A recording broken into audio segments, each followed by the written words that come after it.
नाज़रीन, drama serial हसरत जो बहुत ही ज़्यादा इंटरेस्टिंग मोड़ पर आ गया है, क्योंकि फ़बीहा का अंजाम अब दिन ब दिन करीब आता जा रहा है और फ़बीहा को ये एहसास भी होना शुरू हो गया है कि जिस दौलत और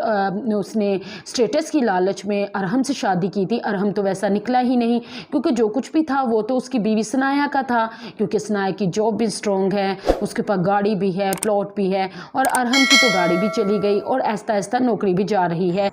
अब अरहम के पास लोन वापस करने का कोई भी रास्ता नहीं बचा। अरहम बहुत परेशान होता है क्योंकि सनाया ने भी अरहम की हर तरह से मदद करने से इनकार कर चुकी है। अब फ़बीहा अरहम को भड़काएगी कि आपके पास कोई भी, आप लोगों ने अच्छे वक्तों में कोई सेविंग नहीं की, इन्वेस्टमेंट नहीं की, जिस पर अरहम कहेगा कि मेरी बेटी का एक प्लॉट है जो हम लोगों ने उसके नाम का लेकर रखा है। उस पर फ़बीहा उसको भड़काएगी कि बस ठीक है, सनाया मैम से वो ले लें क्योंकि इस टाइम आपको ज़रूरत है, कल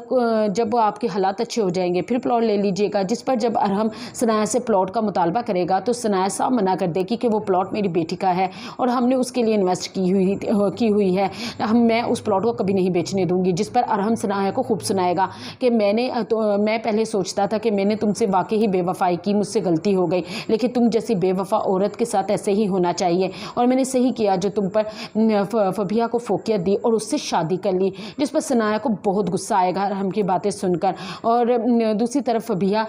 भी सनाया के पास किचन में आएगी और कहेगी कि